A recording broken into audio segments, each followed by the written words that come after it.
ஒரு ஆள் இன்னொருத்தங்கிட்ட ஒரு கொடை கடன் வாங்கியிருந்தான், திருப்பி கொடுக்கல. கொடையை கொடுத்தவன் கேட்டான், என்கிட்ட கடன் வாங்கினிய கொடை, அதை கொஞ்சம் திருப்பி தர்றியான்னா. அது உனக்கு இப்போ அவசரமாக தேவைப்படுதா அப்படின்னு கேட்டான் இவன். எனக்கு தேவைப்படலை, அந்த கொடையை நான் யாருக்கிட்ட வாங்கியிருந்தேனோ அவனுக்கு இப்போ அது அவசரமாக தேவைப்படுது அப்படின்னு அந்த ஆள்.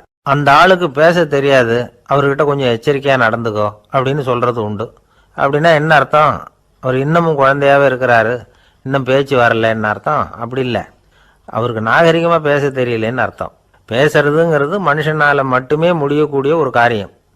அப்படி இருந்தும் அதோட பெருமையை அவன் இன்னமும் சரியாக புரிஞ்சிக்கலன்னு தான் சொல்லணும். அதனால தான் அவன் அளவுக்கு அதிகமாக வார்த்தைகளை கொட்டி போடுறான். அதுக்கப்புறம் அதையெல்லாம் திருப்பி அள்ள முடியாமல் கிடந்து கஷ்டப்படுறான். கொட்டுன வார்த்தையை அள்ள முடியுமா?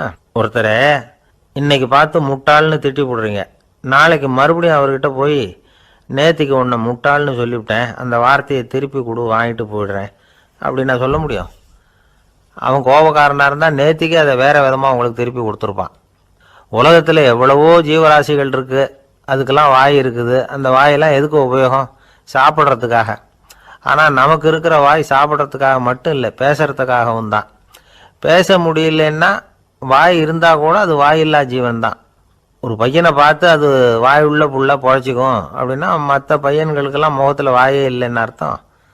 அப்படி இல்லை, அந்த பையன் கொஞ்சம் கெட்டிக்காரத்தனமாக பேசுவான்னு அர்த்தம். அதனால் எப்படி பேசணும் அப்படிங்கிறத நாம் இதுக்கு 8 விதமான குறிப்புகளை நம்ம பெரியவங்க சொல்லியிருக்கிறாங்க. பேச்சுக்கு 8 அங்கங்கள் உண்டு அப்படின்னு அவங்க சொல்கிறாங்க. அதெல்லாம் என்னென்ன அப்படின்னா, உண்மை, நன்மை, அன்பு, நிதானம், இனிமை, ஆழம், சமயமறிதல், சபையறிதல். இந்த 8 தன்மையும் பேச்சில் இருக்கணுமா. இதையே கொஞ்சம் விவரமாக சில பேர் போர்டில் எழுதி வச்சுருப்பாங்க. அதாவது எழுத்துலையாவது அதெல்லாம் இருக்கட்டுமே அப்படின்னு நினச்சி நீங்கள் கூட சில இடங்களில் இதை பார்த்துருக்கலாம்.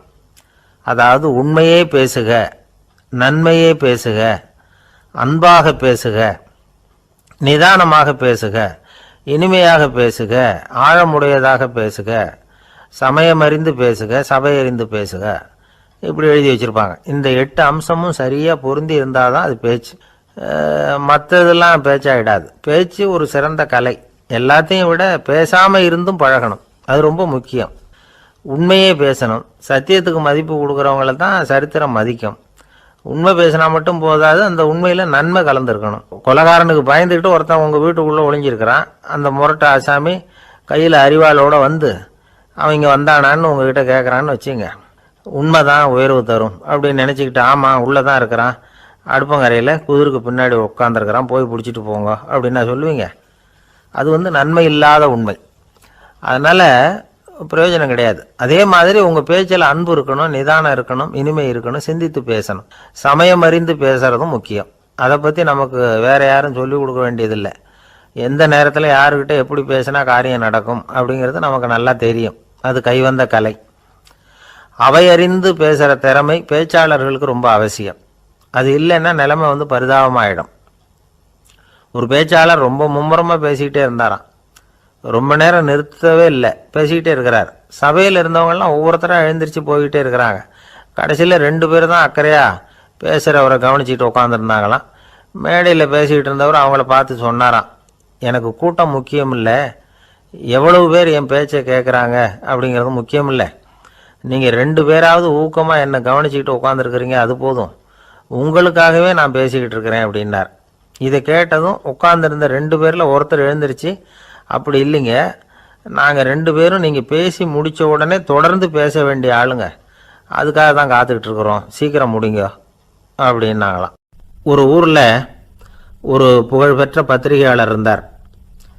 அவர் ஒரு நாள் திடீர்னு இறந்து போயிட்டார். அதுக்கப்புறம் நேராக சொர்க்கத்துக்கு போனார். சொர்க்கத்தின் வாசலில் நின்றுக்கிட்டு இருந்த ஒருத்தர் அவரை தடுத்தார். இதை பாரு, ஏற்கனவே இங்கே 12 பத்திரிகையாளர்கள் இருக்கிறாங்க, அவங்களுக்கே இங்கே வேலை இல்லை. அதுக்கு என்ன காரணம்னா, சொர்க்கத்தில் திடுக்கிடும் செய்திகள்லாம் ஒன்றும் கிடையாது, அப்படி என்ன இருக்க போகுது இங்கே எல்லாம் அது ஒழுங்காக நடந்துகிட்டு இருக்கோம். எல்லாம் ஒழுங்காக நடந்தால் பத்திரிகைகளுக்கு சுவாரஸ்யமான கொலை கொள்ளை தீ வைப்பு இது மாதிரி எதுவும் இங்கே இல்லை.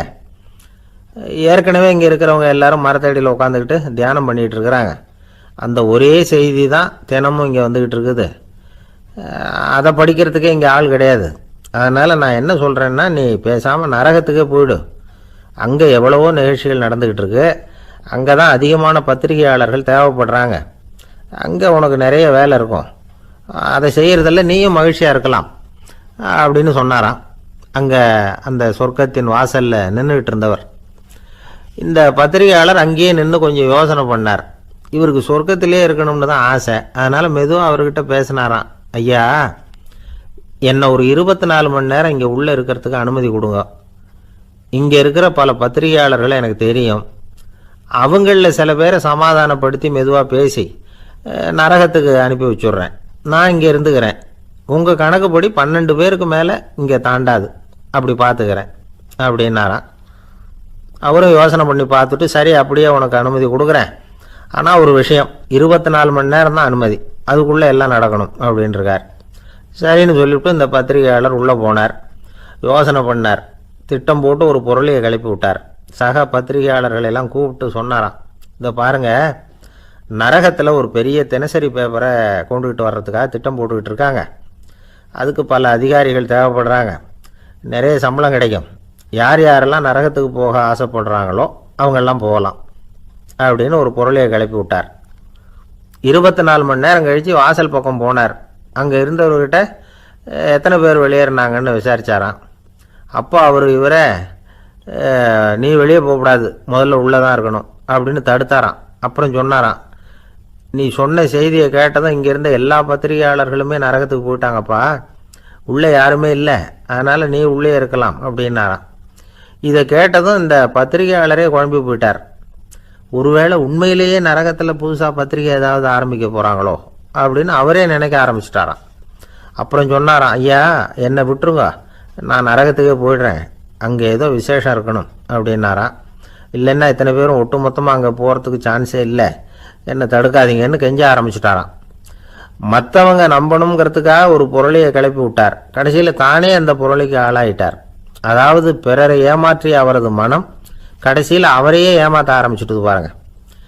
நீங்கள் இப்படி அடுத்தவங்களை ஏமாத்துறதுக்கு உங்கள் மனசை பழக்கப்படுத்துறீங்க, ஆனால் கடைசியில் அதனால் நீங்களே ஏமாற்றப்படுகிறீர்கள் அப்படிங்கிறது பெரியவர்களுடைய புத்திமதி. அதனால் உங்கள் மனசுக்கிட்ட ரொம்ப எச்சரிக்கையாக இருங்கோ அப்படிங்கிறாங்க. நம்ம ஆளுங்க அங்கே போய் என்ன சொல்லுவாங்கன்னா, இதை பாரு அங்கே போகாத இங்கே போகாதன்னு பயமுறுத்துறது உண்டு. சில பேர் அங்கே பேய் இருக்குது, பிசாசு இருக்குது அப்படின்னு பொருளையை கிளப்பி விடுறது உண்டு. இருட்டு நேரம் காட்டு வழியாக ஒருத்தன் போய்கிட்டு இருக்கிறான். அங்கே பேய் பிசாசு நடமாட்டம் இருக்கிறதாக வதந்தி. இவன் பயந்துக்கிட்டே வேகமாக போகிறான். காடு முடிஞ்சு மெயின் ரோட்டுக்கு வந்து சேர்ந்தான். அப்பாடா, ஒரு பஸ்ஸு நின்றுக்கிட்டு இருக்கு தனியாக. இருட்டில் லேசாக தெரிஞ்சுது. ஓடி போய் ஏறி உள்ளே உட்காந்துக்கிட்டான். பயந்துக்கிட்டே போனவன் அப்புறம் தான் தெரியுது உள்ளே யாருமே இல்லை, டிரைவரும் இல்லை, கண்டக்டரும் இல்லை, வேறு யாரும் இல்லை.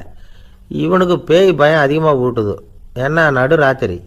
இந்த நேரம் பார்த்து அந்த பஸ்ஸு தானே நகர ஆரம்பிச்சுதான்.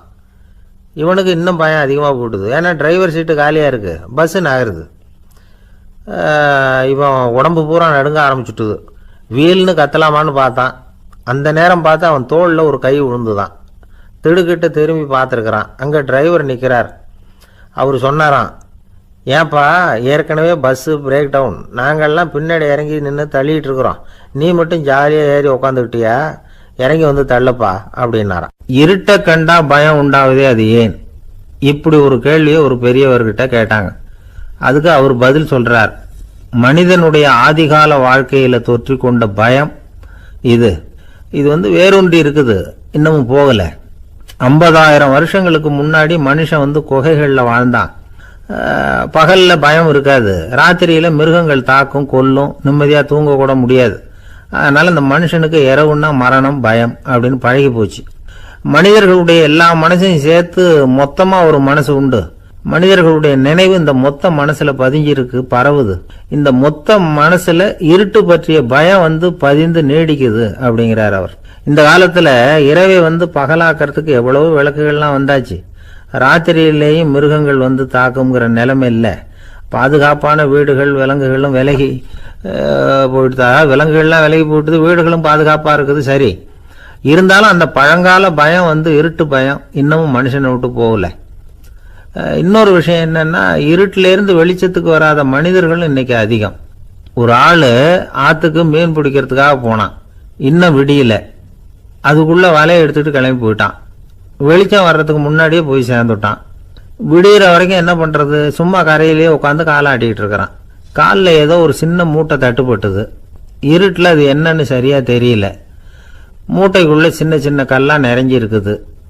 சும்மா பொழுது போகணுமேங்கிறதுக்காக இவன் அந்த மூட்டைக்குள்ளே இருந்து ஒவ்வொரு கல்லாக எடுத்து ஆற்றுல வீசிக்கிட்டு இருக்கிறான். விடிகிற வரைக்கும் வேறு வேலை இல்லைங்கிறதுனால எப்படி செஞ்சுக்கிட்டே உட்காந்துருக்கிறான். கிழக்க மெதுவாக வெளிச்சம் தெரிய ஆரம்பிச்சது. பொழுது விடியறதுக்கான அறிகுறி. இதுக்குள்ளே அந்த மூட்டையில் இருந்த எல்லா கல்லையும் எடுத்து வீசி எறிஞ்சுட்டான். கடைசியாக ஒரே ஒரு கல் மட்டும்தான் கையில் பாக்கி இருந்தது. வெளிச்சம் வந்ததும் அந்த கல்லை பார்த்தான். அப்படியே திகைச்சு போயிட்டான். அடடா, இது வரைக்கும் தெரியாமல் தப்பு பண்ணிட்டோமே அப்படின்னு நினச்சான். ஏன் தெரியுமா, அவன் கையில் இருந்தது வெறும் கல் இல்லை, விலை வசந்த ரத்தன கல். அது இருட்டில் என்னென்னு புரியாததுனால மூட்டையில் இருந்த எல்லா ரத்தன கல்லையும் ஆற்றுல வீசி எறிஞ்சிருக்கிறான். இப்போ அவனுக்கு அழுகையே வந்துடும் போல இருந்தது. வாழ்க்கையை வசதி ஆக்கிக்கிறதுக்கான வாய்ப்பு அவனுக்கு இருந்தது. இருந்தாலும் இருட்டில் அதை இழந்துட்டான். அந்த வகையில் அவனுக்கு கொஞ்சம் அதிர்ஷ்டம் இருந்திருக்குது. அதாவது ஏதோ ஒரு வகையில் இருந்திருக்குது. அதனால தான் அந்த கடைசி கல்லை எரியறதுக்குள்ளே வெளிச்சம் வந்துட்டுது. பல பேருக்கு அந்த அளவு கூட அதிர்ஷ்டம் வர்றதில்லை. எல்லாத்தையும் வீசினதுக்கு அப்புறம் தான் வெளிச்சம் வரும். என்னென்னு விவரம் தெரியாமலே எழுந்திரிச்சு வந்துடுவாங்க. வாழ்க்கைங்கிறது ஒரு பெரிய புதையல். அதை புரிஞ்சிக்காம மனுஷன் அதை வீசி எரிஞ்சுக்கிட்டு இருக்கான் அப்படிங்கிறது தான் பெரியவங்க கருத்து. சில பேருக்கு புரிஞ்சுக்கிற நேரம் வரும், அதுக்குள்ளே வாழ்நாள்லாம் ஓடி போயிருக்கும். அதுக்கப்புறம் என்ன பண்ணுறது? நம்மால் ஒருத்தன் கையில் ஒரு சின்ன பையோடு வந்துக்கிட்டு இருந்தான். பை உள்ள ஏகப்பட்ட நகைகள், ரத்தன கல் எல்லாம் இருக்குது. வந்துக்கிட்டு இருந்தவன் திடீர்னு அந்த பையை அப்படியே ஒரு குளத்தில் வீசி எறிஞ்சுட்டான். மகான்கள் தான் இப்படி பற்று இல்லாமல் இருப்பாங்க. என்னங்க இது, விலை மதிப்புள்ள அந்த பையை இப்படி குளத்தில் வீசி எறிஞ்சுட்டீங்களே, இதுக்கு என்ன அர்த்தம் அப்படின்னு கேட்டார் அவன் கூட வந்தவர். அவன் மெதுவா இவர் காதோட காதா சொல்கிறான். ஒரு போலீஸ்காரர் பின்னாடி வந்துக்கிட்டு இருக்கிறார், அவர் போனதுக்கு அப்புறம் இதை எடுத்துக்குவேன் அப்படிங்கிறான். இந்த உலகத்தில் மனுஷன் எவ்வளவோ தவறுகள் செய்கிறான். அதுக்கெல்லாம் என்ன காரணம்? அதை பற்றின ஆராய்ச்சி தான் இன்னைக்கு. இதுக்கு ஆராய்ச்சி என்னத்துக்கு, அது தெரிஞ்ச விஷயம் தானே அப்படின்னு நீங்கள் நினைக்கலாம். ஆனால் அப்படி அலட்சியமாக இந்த விஷயத்தை விட்டுறக்கூடாது. பொதுவாக எல்லோரும் நினைக்கலாம் எது சரி எது தவறு அப்படின்னு தெரியாததுனால தான் மனுஷன் தப்பு பண்ணுறான் அப்படின்னு. ஆனால் அப்படி சொல்லிட முடியாது. மனுஷன் தெரிஞ்சே தான் தவறுகள் பண்ணுறான். இப்போ உதாரணத்துக்கு ஒரு சாலையில் இடது பக்கம் போக வேண்டிய ஒருத்தர் நடுக்கோட்டை தாண்டி வலது பக்கமாக வண்டியை ஓட்டிகிட்டு போகிறாருன்னு வச்சுங்க. என்னப்பா இது தப்பு இல்லையா அப்படின்னு அவர்கிட்ட கேட்டால், அதெல்லாம் எனக்கு தெரியும், நீ உன் வேலையை பார்த்துட்டு போ அப்படிம்பார். வலது பக்கமாக போகிறது தப்புன்னு தெரிஞ்சே தான் அவர் அப்படி செய்கிறார், அப்படி போகிறார். பெரிய உத்தியோகத்தில் இருக்கிறவங்க கூட லஞ்சம் வாங்குறாங்க. அவங்களுக்கெல்லாம் லஞ்சம் வாங்குறது தப்புன்னு தெரியலன்னு அர்த்தம்? திருடுறது தப்புன்னு தெரியாமலாம் மனுஷன் திருடுறான்? நல்லாவே தெரியும். நீங்கள் வேணும்னா கேட்டு பாருங்கள். வேறு வழி இல்லை, அதனால தான் திருடுறேன்பா. திருடுறது ஒரு புண்ணியமான காரியம்னு திருடனே கூட சொல்ல மாட்டான். திருடுறது தவறுங்கிறது திருடனுக்கு தெரியும் அப்படிங்கிறத விளக்கிறதுக்காக ஒரு பெரியவர் ஒரு கதை சொன்னார். அதாவது 2 திருடர்கள் 2 பேரும் சேர்ந்து ஒரு வீட்டுக்கு போய் ஒரு 10,000 ரூபாயை திருடிட்டு வந்துடுறாங்க. ஒரு காட்டு வழியாக வந்துக்கிட்டு இருக்கிறாங்க. இன்னும் விடியல. 2 பேருக்கும் தூக்கம் கண்ணை சுற்றுது. சரி, இப்படியே ஒரு மரத்தடியில் படுத்து தூங்குவோம், காலையில் விடிஞ்சதும் இந்த பணத்தை 2 பேரும் பங்கு போட்டுக்குவோம் அப்படின்னு முடிவு பண்ணுறாங்க. அதே மாதிரி படுத்து தூங்குறாங்க. நடு ராத்திரியில் ஒரு திருடன் முழிச்சிக்கிறான். விடிகிற வரைக்கும் காத்துக்கிட்டு இருந்தால் 5,000 ரூபா தான் கிடைக்கும், இப்போவே கம்பி நீட்டினா 10,000 ரூபா கிடைக்கும் அப்படின்னு யோசித்து பார்த்துட்டு ஒரு முடிவுக்கு வந்தான். மெதுவாக அந்த 10,000த்தையும் சுருட்டிக்கிட்டு அடுத்தவனுக்கு தெரியாமல் ஓடி போயிட்டான். விடியுது. அடுத்தவன் எழுந்திரிச்சு பார்க்குறான். பணத்தையும் காணலை, பாகஸ்தனையும் காணலை. இந்த திருடன் அந்த திருடனை திட்டுறான். திருட்டு பய, அயோக்கிய பய, இப்படி அநியாயமாக கிளப்பிட்டு போட்டானே அப்படிங்கிறான். இதுலேருந்து என்ன தெரியுது? தெரியாமல் எடுத்துக்கிட்டு போகிறது திருட்டு, அயோக்கியத்தனம், அநியாயம் அப்படிங்கிறது இவனுக்கு தெரிஞ்சிருக்குது. அதனால தான் அடுத்தவனை பார்த்து இப்படி திட்டுறான். அதனால் தெரியாததுனால மனுஷன் தவறு பண்ணுறான்னு சொல்கிறது சரியில்லை.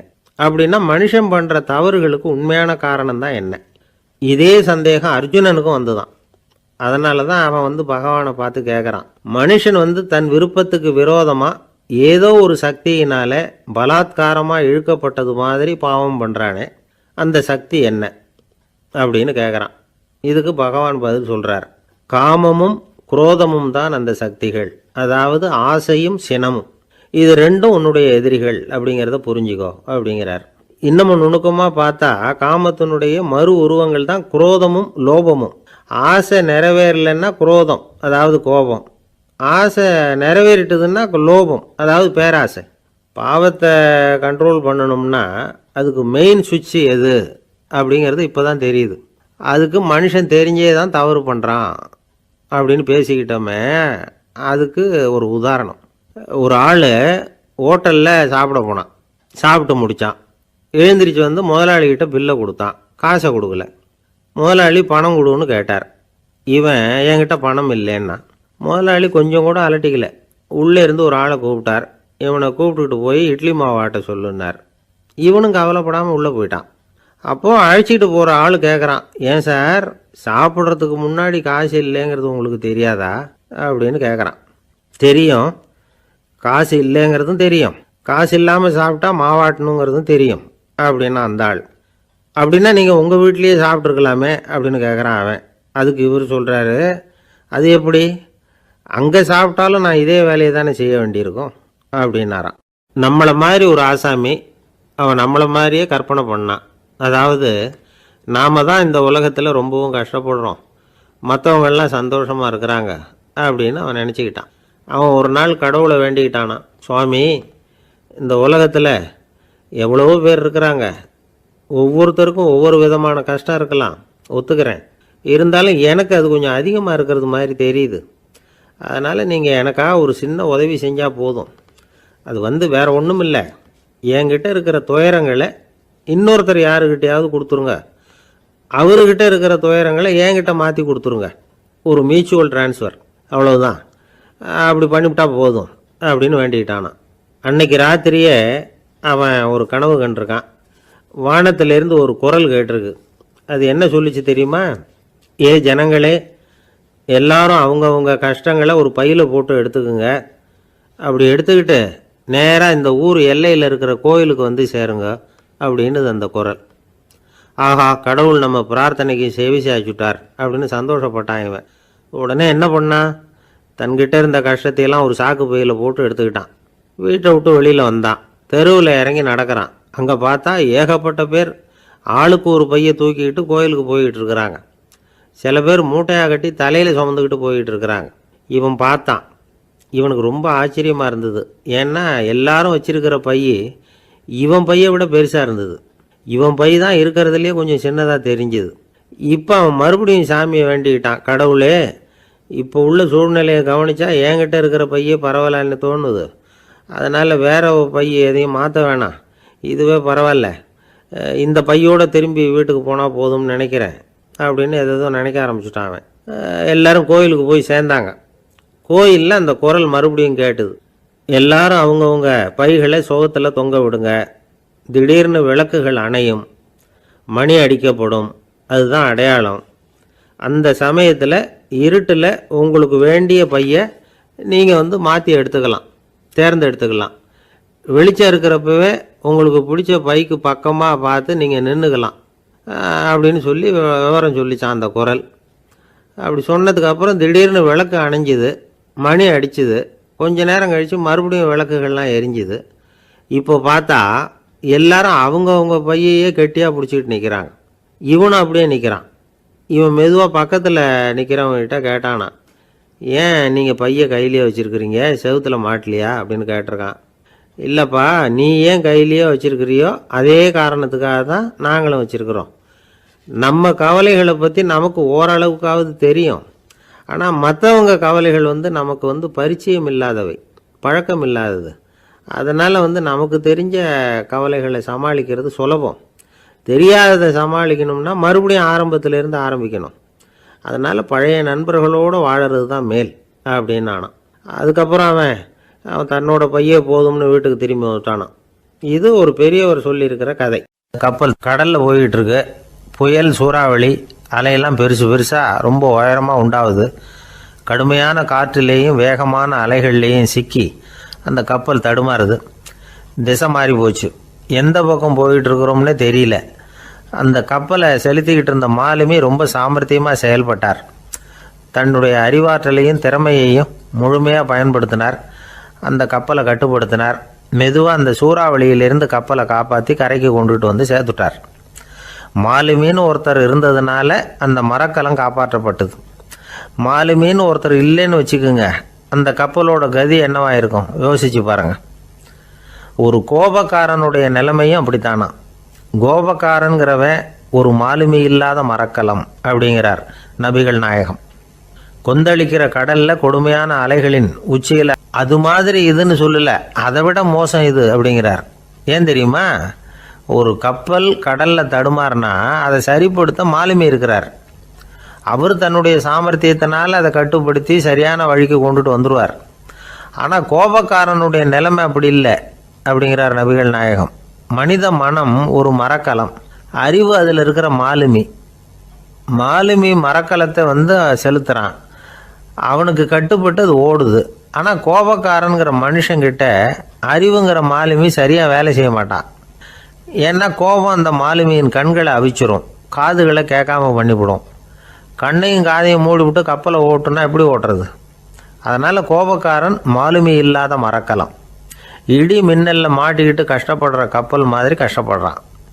பெரியவங்கள்லாம் என்ன சொல்கிறாங்க?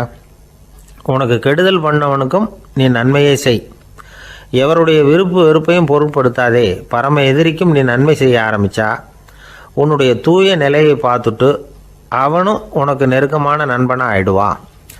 இதுதான் பெரியவங்க நமக்கு சொல்லியிருக்கிறது. புனித குரான் சொல்கிறது என்ன? தீமையை நன்மையை கொண்டே நீர் தடுத்து கொள்ளும் அப்படின்னு சொல்லப்பட்டிருக்கு. அதில் இன்னா செய்தாரை ஒருத்தல் அவர் நாண நன்னயம் செய்து விடல் அப்படிங்கிறார் திருவள்ளுவர். செல்வந்தர் ஒருத்தர்கிட்ட ஒரு சிறுவன் ஆடு மேய்ச்சிக்கிட்டு இருந்தானா. பெரியவர் அவனை கூப்பிட்டு, நீ நேராக போய் ஒரு ஆட்டில் உள்ள ரொம்ப நல்ல பகுதி எதுவோ அதை எடுத்துக்கிட்டு வா அப்படின்னாரான். இவன் போனான். ஒரு ஆட்டு உடம்புல இருந்த நாக்கு, இருதயம், இது ரெண்டையும் எடுத்துகிட்டு கொடுத்தானான். பெரியவர் வாங்கி பார்த்தார்.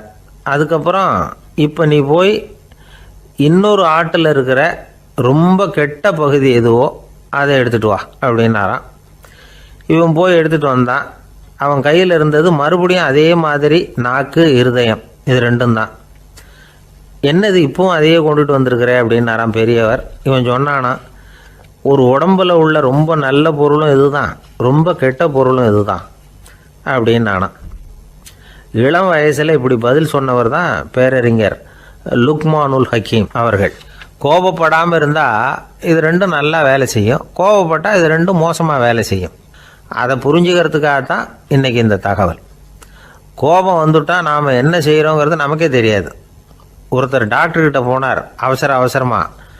டாக்டர், எனக்கு இப்போ கடுமையான கோப வெறி, எனக்கு கண்ணு மண்ணு ஒன்றும் புரியல, உடனடியாக அதை கட்டுப்படுத்தணும், உடனே இதுக்கு ஏதாவது ஒரு மாத்திரை கொடுங்க ப்ளீஸ் அப்படின்னார்.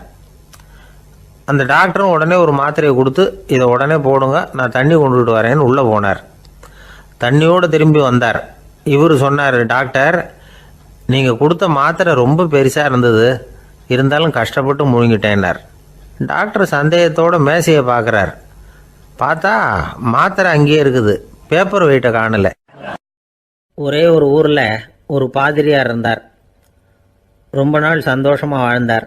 ஒரு நாள் அவர் மடத்து சமையல் அறையில் பாத்திரங்களை கழுவி துலக்கி சுத்தப்படுத்திக்கிட்டு இருந்தார். அந்த சமயத்தில் ஒரு தேவதூதன் அவர் முன்னாடி நின்னான். இவர் நிமிர்ந்து பார்த்தார். ஆண்டவர் என்னை உங்ககிட்ட அனுப்பியிருக்கிறார், பரலோகத்தில் வாசம் செய்யறதுக்கு உங்களுக்கு நேரம் வந்துட்டுது அப்படின்னு அந்த ஆள். ஆண்டவருக்கு என்னோட ஞாபகம் வந்ததுக்கு நன்றி, ஆனாலும் இப்போ இங்கே நீயே பாரு எவ்வளவு பாண்டங்கள் பாக்கி இருக்குது, இவ்வளவையும் நான் சுத்தப்படுத்த வேண்டியிருக்கு. நான் நன்றி கெட்டவனாக இருக்க விரும்பலை. இந்த பணியை முடிக்கிற வரைக்கும் என்னுடைய பரலோக வாழ்வை தள்ளி வைக்க முடியுமா? நீ என்ன நினைக்கிற அப்படின்னு கேட்டார். தேவதூதன் தனக்கே உரிய விவேகத்தோட அன்போட பாதிரியாரை பார்த்தான். சரி, என்ன செய்யலாம்ங்கிறத அப்புறம் சொல்கிறேன் அப்படின்னு சொல்லிவிட்டு புறப்பட்டு போயிட்டான். ஒரு நாள் அந்த பாதிரியார் தோட்டத்தில் உள்ள களைகளையெல்லாம் ஒரு களை கொத்தியால் கொத்தி களை எடுத்துக்கிட்டு இருக்கிறார். அந்த சமயத்தில் இந்த தேவதூதன் மறுபடியும் அவர் முன்னாடி நிற்கிறான். பாதிரியார் பார்த்தார். இதை பாரு, இந்த தோட்டம் பூராவும் எவ்வளவு களை மண்டி கிடக்கு, பரலோகம் கொஞ்ச காலம் எனக்காக பொறுத்திருக்கலாம்னு நீ நினைக்கிறியா அப்படின்னு கேட்டார். தேவதூதன் சிரிச்சுக்கிட்டே மறுபடியும் மறைஞ்சிட்டான். மறுபடியும் அவர் களை எடுக்கிறது, தானிய களஞ்சியத்துக்கு வர்ணம் பூசுறது, இப்படிப்பட்ட வேலைகளில் ஈடுபட்டிருக்கார். இன்னொரு நாள் ஒரு மருத்துவமனையில் நோயாளிகளை கவனிச்சுக்கிட்டு ரொம்ப தீவிரமாக இருக்கிறார் அந்த பாதிரியார். ஒரு நோயாளியோட தாகத்துக்கு தண்ணீர் கொடுத்துட்டு நிமிர்ந்து பார்க்குறப்போ தேவதூதன் மறுபடியும் அவர் முன்னாடி வந்து நிற்கிறான். இந்த தடவை பாதிரியார் தன்னலமற்றவராக பேரன்பை காட்டக்கூடிய வகையில் தன்னுடைய 2 கைகளையும் உயர்த்தியபடி தேவதூதனின் கவனத்தை வந்து பிணியால் வாடக்கூடிய நோயாளிகளின் பக்கம் திருப்பினாராம்.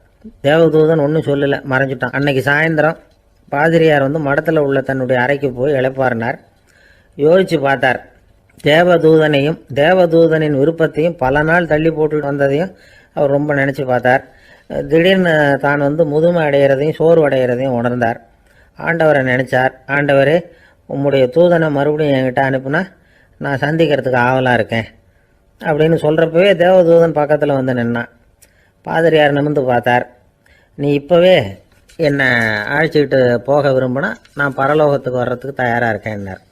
தேவதூதன் அந்த பாதிரியாரை அன்போடவும் விவேகத்தோடவும் பார்த்து, நீங்கள் வந்து என் கூட பரலோகத்துக்கு வர்ற தயாராக இருக்கிறதா சொல்கிறீங்க, ஆனால் நீங்கள் இது வரைக்கும் வேறு எங்கே இருந்ததா நினைக்கிறீங்க அப்படின்னானு. அப்படின்னா இது வரைக்கும் இருந்த இடம்தான் பரலோகம் அப்படிங்கிறத உணர்த்தியிருக்கிறான். பரலோகம்னா என்னென்னு புரிஞ்சுக்கிறதுக்கு இந்த சம்பவம் நமக்கு உதவியாக இருக்குது. தொண்டு செய்கிறத விட பெரிய செயல் வேறு எதுவும் இருக்க முடியாது. அது நம்ம மனசுக்கு கொடுக்குற சுகத்தை வேறு எதுவும் கொடுக்க முடியாது. நாம் தொண்டு செய்கிற இடம் தான் அந்த புண்ணிய இடம். ஆனால் இந்த காலத்துல எல்லாம் நாம் வந்து தொண்டு செய்யணும்னு நினச்சி ஏதாவது ஆரம்பித்தா கூட அதை ஒரு மாதிரியாக சுற்றி நின்று வேடிக்கை பார்க்க ஆரம்பிச்சிடுறாங்க. ஒரு பெரியவர் அப்படி தான் ஒரு தொண்டு செஞ்சுக்கிட்டு இருந்தார். ஒரு கோவில் கட்டிக்கிட்டு இருந்தாங்க. அதில் ஒரு இடத்துல ஒரு பலகையை வச்சு ஆணி அடிக்கிற வேலையை செஞ்சுக்கிட்டு இருந்தார் அந்த பெரியவர். ஒரு சின்ன பையன் அதை ரொம்ப ஊக்கமாக அக்கறையாக கவனிச்சிக்கிட்டு இருந்தான். பெரியவர் இதை கவனித்தார். என்னப்பா பார்க்குற, உனக்கும் இது மாதிரி தொண்டு செய்யணும்னு ஆசையாக இருக்கா அப்படின்னு கேட்டார். அதுக்கு அந்த பையன் சொல்கிறான், அப்படி இல்லைங்க, நீங்கள் ஆணி அடிக்கிறப்போ கையில் சுத்தியால் அடிச்சுக்கிட்டா எப்படி துடிப்பீங்க, எப்படி கத்துவீங்கன்னு தெரிஞ்சுக்கிறதுக்காக அதை பார்க்கணும்னு ஆசை, அதுக்காக தான் காத்துக்கிட்டு இருக்கேன் அப்படின்னு நான்.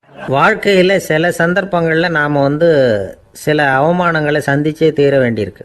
என்ன பண்ணுறது, காலம் அப்படி. அவமானப்படுறவங்க உடனே அடங்கி போயிடுறது தான் உலக வழக்கம். அவமானப்பட்டால் உடனே சீறி எழறவங்களும் உண்டு. ஆனால் அதையே ஒரு சவாலாக எடுத்துக்கிட்டு முன்னுக்கு வர்றவங்களும் சில பேர் இருக்கிறாங்க. அவங்க ரொம்ப அபூர்வம். இன்றைக்கி மனோதத்துவ நிபுணர்கள்லாம் என்ன சொல்கிறாங்க தெரியுமா?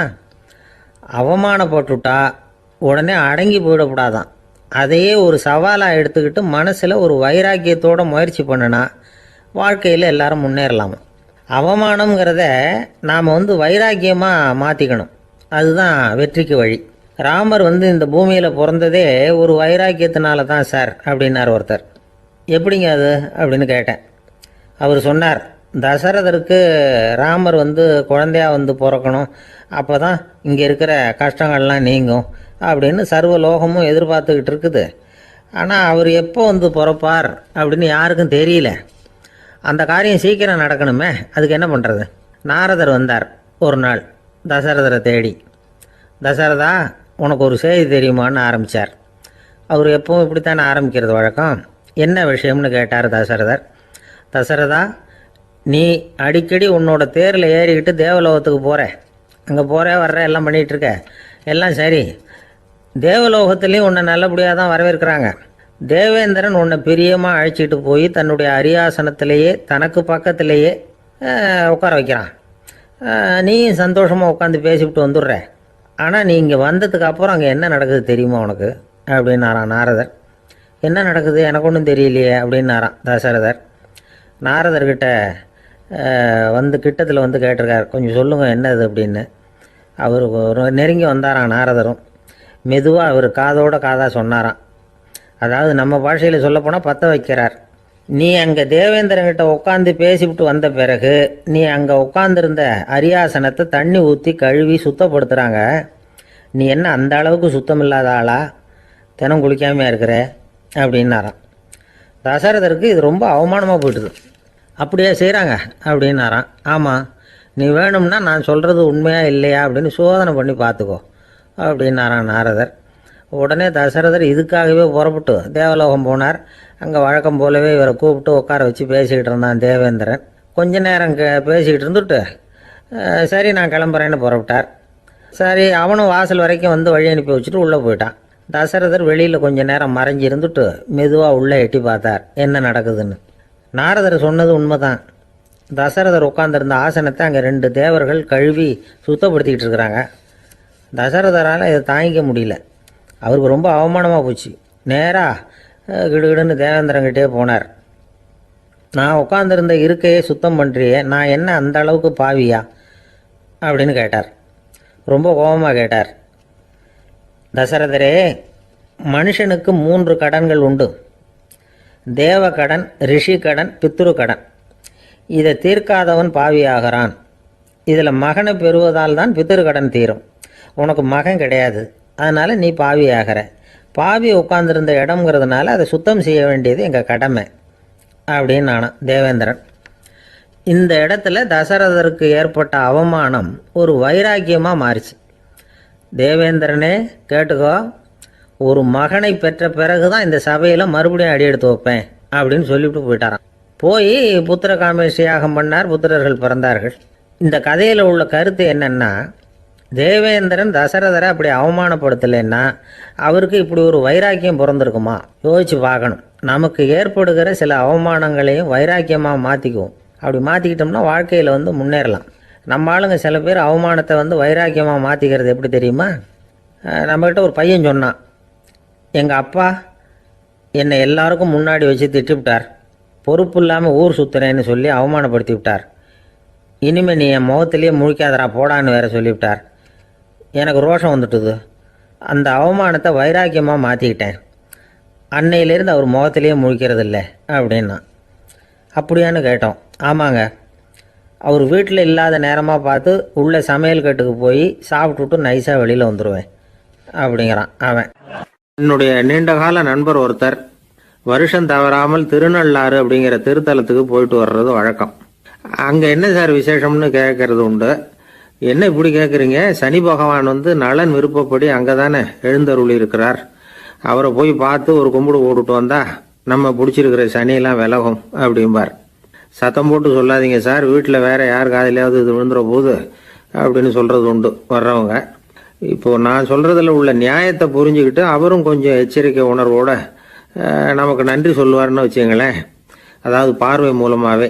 அந்த நண்பருக்கு ஆன்மீக விஷயங்களில் அதிக ஈடுபாடு உண்டு. அப்பப்போ சில புராண கதைகளை எல்லாம் சொல்கிறது உண்டு. ரொம்ப சுவாரஸ்யமாக இருக்கும். எப்போவுமே புராண விஷயங்களையெல்லாம் அறிவியலுங்கிற தராசில் வச்சு எடை போட்டுட்டு இருக்கக்கூடாது. அப்படி பார்த்தா அதெல்லாம் நம்ப முடியாத வெறும் கற்பனைகளாக தோணும், மூட நம்பிக்கைகளாகவும் தெரியும். புராணங்களை புராணங்களாகவே புரிஞ்சுக்கிறவங்களுக்கு அதெல்லாம் அர்த்தமுள்ள செய்திகளை உள்ளடக்கி இருக்கிறதாக தெரியும். அந்த வகையில் தான் இந்த நண்பரும் நிறைய செய்திகளை சொல்கிறது உண்டு. சனியை போல கொடுக்குறவனும் இல்லை, சனியை போல கெடுக்கிறவனும் இல்லை அப்படின்னு சோதிடர்கள் சொல்லுவாங்க. நாம் ஏதாவது ஒரு வம்புல மாட்டிக்கிட்டா பிடிச்சது சனி அப்படிங்கிறோம். ராவணன் எப்பேற்பட்ட வீரன், அவனே சனி பார்வைப்பட்டது தானே சங்கடப்பட ஆரம்பித்தான் அப்படின்னார் நண்பர். அது எப்படிங்கன்னு கேட்டேன். அவர் சொல்ல ஆரம்பித்தார், இந்த ராவணன் இருக்கானே நவ கிரகங்களையும் பிடிச்சி கொண்டுட்டு தன்னுடைய சிம்மாசனத்தில் அப்படியே படிகளாக போட்டு வச்சுட்டானா, ஒவ்வொரு படியாக. பாவம் அந்த 9 தேவதைகளும் ஒவ்வொரு படியாக குப்புற கிடக்குறாங்க. நவக்கிரகம் நம்மளை ஆட்டி படைக்குதுன்னு நாம் சொல்லிட்டு இருக்கிறோம். ஆனால் அந்த நவக்கிரகங்களை ராவணன் எப்படி வச்சுருந்தான் பாருங்க. எல்லாரையும் சிம்மாசனத்துக்கு பக்கத்தில் படிப்படியாக போட்டு வச்சிருக்கிறான். காலை அது மேலே வச்சு தான் ஏறி போகணும். வேற வழி இல்லாமல் எல்லாரும் குப்புற விழுந்து கிடக்குறாங்க. ராவணன் ஒவ்வொரு தடவையும் இவங்க முதுகில் அடி வச்சு ஏறி தான் அந்த சிம்மாசனத்துக்கு போகிறது வழக்கம். இப்படி நடந்துக்கிட்டு இருக்கிறது நாரதர் கண்ணில் பட்டுட்டு தான். அவர் சும்மா இருப்பாரா? யோசனை பண்ணார் என்ன செய்யலாம் அப்படின்னு. ஒரு முடிவு பண்ணிட்டு நேராக ராவணன் கிட்ட போனாராம். ராவணா, நீ நவக்கிரகங்களை பிடிச்சி கொண்டாந்து உன்னுடைய சிம்மாசனத்துக்கு படிகளாக போட்டு வச்சிருக்கிற, அது உன்னுடைய வீரத்தை காட்டுது. இருந்தாலும் ஒரு விஷயத்த நீ யோசிச்சு பார்க்கணும். ஒவ்வொரு தடவை நீ சிம்மாசனத்துக்கு போகும்பொழுதும் நவக்கிரகங்களின் முதுகல் அடி வச்சு நீ ஏறி போற, அது உனக்கு பெருமை கிடையாது. அவங்களுடைய மார்புல அடி வச்சு ஏறி போகணும், அதுதான் உனக்கு பெருமை அப்படின்னாராம். இவர் சொல்றதும் சரிதானே அப்படின்னு யோசிச்சிருக்கான் ராவணன். உடனே குப்புற கிடந்த நவக்கிரகங்களை திருப்பி மல்லாக்க போட்டான். அவங்க மார்புல அடி வச்சு மேலே ஏறி சிம்மாசனத்துக்கு போனானா. அப்படி போயிட்டு இருக்கும் பொழுது சனி பகவானின் பார்வை அவன் மேலே பட்டுதான். அவ்வளவுதான். என்னாச்சு தெரியுமா? சூர்பனகை தேடி வந்தா.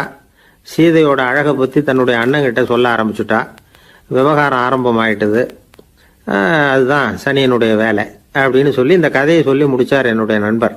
ஆக சனியின் பார்வை நம்ம பேல படாமல் பார்த்துக்கிறது தான் நல்லதுங்கிறீங்க அப்படின்னு. ஆமாம் சார், இப்போ கூட நான் உங்கள் வீட்டுக்கு வந்திருக்கிறதே ஒருத்தருடைய பார்வை என் மேலே படக்கூடாதுங்கிறதுக்காகத்தான் அப்படின்னார். யாருங்க அதுன்னு என்னுடைய மாமனார் சார். அவசரத்துக்கு அவர்கிட்ட கொஞ்சம் கடன் வாங்கிவிட்டேன். நம்ம மாப்பிள்ளை தானேன்னு சொல்லி அவர் விட்டு கொடுக்கறதுக்கு தயாராக இல்லை. இன்னைக்கு இப்போ அவர் எங்கள் வீட்டுக்கு வரக்கூடிய நேரம், அதுதான் அவர் பார்வையிலேருந்து படாமல் தப்பிக்கலாங்கிறதுக்காக இங்கே வந்துட்டேன் அப்படின்னார். பார்வை படணும்னு இருந்தால் பட்டுத்தான் தீரும் போல இருக்கு அப்படின்னா. என்ன சார் சொல்கிறீங்கன்னார் ஒன்றும் புரியாமல். நீங்கள் இங்கே தான் வருவீங்கன்னு அவருக்கு ஏற்கனவே தெரியும் போல இருக்கு. அதனால் உங்களுக்கு முன்னாடியே உங்கள் மாமனார் இங்கே வந்துட்டார். அதுவும் அந்த பீரோவுக்கு பக்கத்தில் தான் பின்னாடி மறைஞ்சு நின்றுட்டு இருக்கிறார் அப்படின்னு. இந்த உலகத்தில் உண்மையாகவே வேதாந்தம் பேசுகிறவங்களும் உண்டு. உள்ளுக்குள்ளே வேற மாதிரி இருந்துக்கிட்டு வெளியில் வேதாந்தம் பேசுகிறவங்களும் உண்டு. ஒரு ஆள் இருந்தார். அவரும் ஒரு கடை வச்சு வியாபாரம் பண்ணிக்கிட்டு இருந்தார். மகா கஞ்சன், யாருக்கும் எந்த உதவியும் செய்ய மாட்டார்.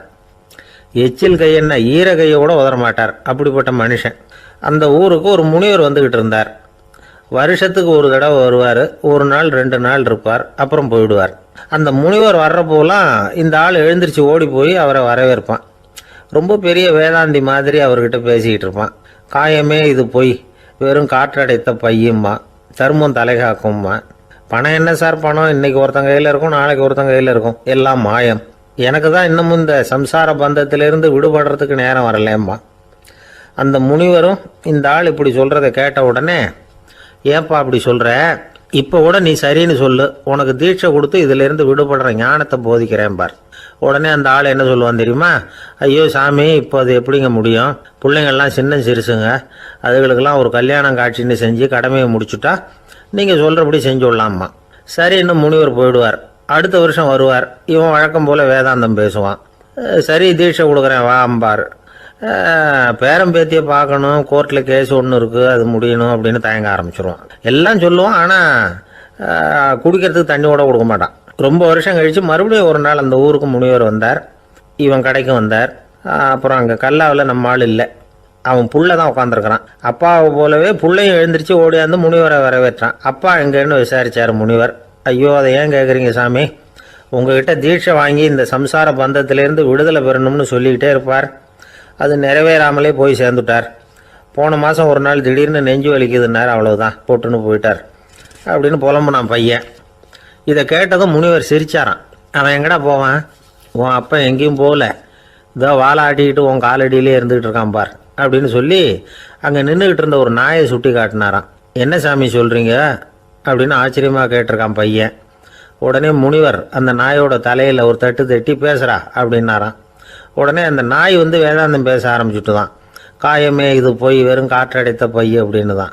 முனிவர் சொன்னார், அடே இப்போவும் ஒன்றும் கெட்டு போகல, நீ விரும்புனா சொல்லு, உனக்கு தீட்சை கொடுத்து என் பின்னாடியே அழைச்சிட்டு போயிடுறேன், அங்கே அழைச்சிட்டு போய் உனக்கு ஞானத்தை போதிக்கிறேன், வர்றியா அப்படின்னு கேட்டிருக்கார். உடனே அந்த நாய் சொல்லிச்சான், ஐயோ அதை ஏன் கேட்குறீங்க சாமி, நான் உண்ணாமல் தின்னாமல் ஏராளமான சொத்து சேர்த்து வச்சுட்டேன். என் பிள்ளைங்க அதோட பெருமை தெரியாமல் ராத்திரி நேரம்லாம் கதவை திறந்து போட்டுட்டு தூங்கிடுவாங்க. அதனால் இப்படி நாயாக பிறந்து ராத்திரி பகலாக சுற்றி சுற்றி காவல் காத்துக்கிட்டு கிடக்கிறேன். இப்போ எப்படி சாமி வர முடியும் அப்படின்னு கேட்டுதான். அறியாமையிலேயே சுகம் கண்டு இப்படி இருக்கிற ஆளுங்களுக்கு எப்படி விடுதலை கிடைக்கும், எப்போ விடுதலை கிடைக்கும் அப்படின்னு கேட்குறார் தசாவதானி, திருக்குறள் பேர் ராமையா. அவர் கேட்குறது நியாயம் தானே. இந்த காலத்து பையன் ஒருத்தன் அப்பா கிட்ட சொன்னான், அப்பா இன்றைக்கி நான் 1 ரூபா மிச்சப்படுத்தி விட்டேன் அப்படின்னு. நானும் அப்படியா, என்னடா பண்ணேன்னு கேட்டிருக்கார் அப்பா. டவுன் பஸ்ஸில் ஏறாமல் அது பின்னாடியே ஓடியாந்தேன், 1 ரூபா மிச்சம் தானே அப்படின்றான். அட பாவி, ஒரு ஆட்டோ பின்னாடி ஓடியாந்துருந்தா 10 ரூபா மிச்சமாயிருக்குமே, வேஸ்ட் பண்ணிட்டியே அப்படின்னாராம் அந்த அப்பா. அவரோட தலை ஒரு சன்னியாசியின் பாதத்தில் படுறதா அப்படின்னு நினச்சி ரொம்ப கவலைப்பட்டார். அரண்மனைக்கு திரும்பினதும் அமைச்சர் மெதுவாக ஆரம்பித்தார், அரசே எனக்கு ரொம்ப வருத்தமாக இருக்குது அப்படின்னார். எதுக்குன்னார் மன்னர். அசோக சக்கரவர்த்தியின் தலை, அதாவது அந்த சிரம் ரொம்ப மதிப்புமிக்க ஒன்று, அது ஒரு சன்னியாசியின் காலில் படலாமா அப்படின்னார். அசோகர் பதில் சொல்லல, சிரிச்சார், போயிட்டார். அதுக்கப்புறம் ஒரு சரியான சந்தர்ப்பத்துக்காக காத்துக்கிட்டு இருந்தார். ஒரு நாள் அமைச்சரை கூப்பிட்டார். எனக்கு 3 தலைகள் வேணும் அப்படின்னார். சொல்லுங்க, கொண்டுகிட்டு வரேன் அப்படின்னார் அமைச்சர். அசோகர் சொன்னார், முதல்ல எனக்கு தேவையானது ஒரு ஆட்டின் தலை, 2வது ஒரு புலியின் தலை, 3வது ஒரு மனிதனின் தலை. இதுதான் அசோகர் கேட்டது. எங்க இருந்தாலும் கொண்டு வாங்கன்னார். அமைச்சர் புறப்பட்டார். ஆட்டுத்தலை புலித்தலை கிடைச்சிட்டுது. அப்புறமா ஒரு சுடுகாட்டுக்கு போய் ஒரு மனித தலையும் சேகரம் பண்ணிட்டு ராஜா கிட்ட வந்துட்டார். அரசே, உங்கள் ஆணைப்படி 3 தலைகளையும் கொண்டு வந்திருக்கிறேன்னார். அசோகர் பார்த்தார். ரொம்ப நல்லது, இப்ப இது 3ஐயும் எடுத்துக்கிட்டு போய் சந்தையில வித்துட்டு வாங்க அப்படின்னார். அமைச்சர் அதுகளை எடுத்துக்கிட்டு சந்தைக்கு போனார். முதல்ல ஆட்டுத்தலை நல்ல விலைக்கு வித்து போச்சு. நல்ல விலை கொடுத்து வாங்கிட்டு போட்டாங்க. அடுத்தபடியா புலி தலைய ஒருத்தர் வாங்கிட்டார். அதை பாடம் பண்ணி வீட்டில் மாட்டி வைக்கலாமே அப்படின்னு நினைச்சு அதையும் வாங்கிட்டு போட்டார். மனித தலையை மட்டும் வாங்குறதுக்கு யாரும் முன் வரல. எல்லாரும் அதை பார்த்துட்டு விலகி போக ஆரம்பிச்சாங்க. அமைச்சர் திரும்பி வந்தார். அரசே, இந்த தலையை மட்டும் யாரும் வாங்க மாட்டேங்கிறாங்க அப்படின்னார். சரி, பரவாயில்ல, இதை இலவசமாவே இனாமாவே யாருக்கிட்டையாவது கொடுத்துட்டு வந்துருங்க அப்படின்னார். அமைச்சர் மறுபடியும் சந்தைக்கு போனார். இதை இலவசமா தரேன், இதை வாங்கிக்கோங்க அப்படின்னார். அப்பவும் அதை யாரும் வாங்கிக்கிறதுக்கு தயாரா இல்லை. மறுபடியும் திரும்பி வந்து மன்னர்கிட்ட விவரத்தை சொன்னார். இப்போ மன்னர் சொல்றார், அமைச்சரே, உயிர் இருக்கிற வரைக்கும் தான் இந்த தலைக்கு மதிப்பு. ஜீவன் போனதுக்கு அப்புறம் அதோட மதிப்பும் போயிடுது. அதனால மதிப்பு இருக்கும் பொழுதே பெரியவர்கள் பாதம் பணிந்து அந்த புனிதத்தை பெற்றுக்கொள்ளணும் அப்படின்னார். பணிவுங்கிறது வேற, அடிமைத்தனம்ங்கிறது வேற. பெரியவர்களை பணிவது நமக்கு பெருமை தரக்கூடிய விஷயம். இதை மனசுல வச்சுக்கிட்டு எப்போ காலில் விழணும், எப்போ காலில் விழக்கூடாது அப்படிங்கிறத முடிவு பண்ணிக்கணும். ஒரு சாதாரண ஆள் நடந்து வந்துகிட்டு இருந்தார். எதிரில் வந்த ஒரு பெரிய மனுஷன் ஓடி போய் அவர் காலில் விழுந்து தன்னுடைய தலையை அவர் பாதத்தில் கொண்டு போய் வச்சார். கொஞ்ச நேரம் கழிச்சு எழுந்திரிச்சு வந்துட்டார். வந்த பிறகு இவரை கேட்டேன், ஏன் திடீர்னு ஓடி போய் அந்த ஆளு காலில் விழுந்தீங்க அப்படின்னு. அவர் போட்டிருக்கிறது என்னோட காணாம போன செருப்பான்னு கண்டுபிடிக்கிறதுக்காக அப்படி விழுந்தேன் அப்படின்னார். ஒரு சீன தேசத்து அரசர் இருந்தார். அவருக்கு வயசாயிட்டுது. அவருக்கு அடுத்தபடியாக அவருடைய புள்ள பட்டத்துக்கு வரணும், ஆட்சி பொறுப்பை ஏற்றுக்கணும். ஒரு நல்ல தலைவனுக்கு இருக்க வேண்டிய பண்புகள்லாம் தன்னுடைய மகனுக்கு இருக்கணும்னு விரும்பினார் அந்த அரசர். அதனால இளவரசனை பக்கத்தில் இருந்த ஒரு குரு கிட்ட அனுப்புனார். இளவரசன் அவர்கிட்ட போய் சேர்ந்தான். அந்த குரு என்ன பண்ணார் தெரியுமா? இவனை பார்த்து சொன்னார், இதை பாருப்பா, நீ என்ன பண்ணுற, இப்போவே பக்கத்தில் இருக்கிற காட்டுக்கு போ, நடுக்காட்டில் போய் ஒரு இடத்துல உட்காந்துக்கோ. அங்கே என்னென்ன சத்தம்லாம் உன் காதில் விழுதுன்னு கவனிச்சு கேளு. உன் காதில் விழுந்த ஓசைகள் என்னென்னங்கிறத என்கிட்ட சொல்லு, அதுதான் எனக்கு தெரியணும், உனக்கு வேலையும் அதுதான் அப்படின்னு சொல்லி அனுப்பி வச்சுட்டார். இளவரசன் காட்டுக்கு போனான். குரு சொன்னபடியே ஒரு இடத்துல உட்காந்து கவனித்து கேட்டான். அதுக்கப்புறம் குரு கிட்ட திரும்பி வந்தான். என்னென்ன சத்தம்லாம் கேட்ட அப்படின்னு கேட்டார் குரு. குருவே, காட்டில் நான் பறவைகள் சத்தம்லாம் கேட்டேன், மிருகங்களின் ஓசையையும் கேட்டேன், இதை தவிர இடி மின்னல் மழை இதுகளோட சத்தத்தையும் கேட்டேன் அப்படின்னா. குரு யோசனை பண்ணார், நீ இன்னமும் சரியாக கேட்கல, அதனால் மறுபடியும் காட்டுக்கு போ, கொஞ்ச நாள் தங்கியிருந்து கேட்டுட்டு வா அப்படின்னார். இளவரசனுக்கு ஒன்றும் புரியல. இருந்தாலும் குருவின் கட்டளையாச்சே, மறுக்க முடியுமா? உடனே அவன் மறுபடியும் காட்டுக்கு போனான். ஒரு இடத்துல உட்காந்தான். கொஞ்ச நேரம் உன்னிப்பாக கவனித்து கேட்டான். சில நாள் கழித்து குரு கிட்ட திரும்பி வந்தான். குருவே, இந்த தடவை சில துல்லியமான சத்தங்களை எல்லாம் கேட்டான். தேனி பறக்கிற சத்தம், நீரோடையின் மெல்லிய ஓசை, இதெல்லாம் கேட்டேன்னா. குரு சிரிச்சார். நீ மறுபடியும் காட்டுக்கு போ, இன்னும் சில நாள் அங்கே இரு, முழுமையாக கவனமாக கேட்டுக்கிட்டு வா அப்படின்னு சொல்லி அனுப்பி வச்சுட்டார். இளவரசனுக்கு குழப்பம் அதிகமாயிட்டுது. ஒன்றுமே புரியல. மறுபடியும் காட்டுக்கு போனான். மௌனமாக ஒரு இடத்துல உட்காந்துட்டான். அப்படியே தியானத்தில் ஆழ்ந்துட்டான். சில நாளில் அவனுக்கு இதுவரை கேட்காத ஓசைகள்லாம் கேட்க ஆரம்பிச்சிட்டுது. இதைத்தான் நான் கேட்கணும்னு என்னுடைய குரு எதிர்பார்த்துருக்கிறாருங்கிறத புரிஞ்சுக்கிட்டான். உடனே குரு கிட்ட ஓடனான். குருவே, இந்த தடவை காதுகளுக்கு கேட்க முடியாத சில ஓசைகளை கூட என்னால் உணர முடிஞ்சுது. பூ மலருகிற ஓசை, சூரியனால் பூமி சூடாகிறப்போ எழுகிற ஓசை, காலை பனித்துளி இந்த புல்லுலாம் குடிக்கிற ஓசை, இது எல்லாம் என்னால் நல்லா கேட்க முடிஞ்சுது அப்படின்னா. குருவுக்கு இப்போ தான் திருப்தி ஏற்பட்டு தான். இளவரசனை பார்த்து சொன்னார், இதை பாருப்பா, இப்போ தான் நாட்டை ஆளுகிற தகுதி உனக்கு வந்திருக்குது அப்படின்னு சொல்லி அதுக்கு விளக்கமும் கொடுத்தாராம். எந்த அரசன் தன்னுடைய மக்களின் எதையும் பேசுகிற மௌன மொழியை, மௌன வார்த்தைகளை கேட்குறானோ அவன் தான் ஆள தகுதி உள்ளவன். எந்த அரசன் தன்னுடைய மக்களின் உணர்ச்சிகளை உண்மையாக உணர்றானோ அவன் தான் முதன்மையான அரசன். போலி வார்த்தைகளை மட்டும் கேட்டுட்டு பல மௌன ராகங்களை காதில் வாங்கிக்காதவன் அரசனே இல்லை. எந்த நாட்டில் எப்போ ஒரு அரசன் தன்னுடைய மக்களின் உணர்ச்சிகளை கேட்க மறுக்கிறானோ அன்னையிலேருந்தே அந்த நாடு அழிய தொடங்குது அப்படின்னு அர்த்தம்.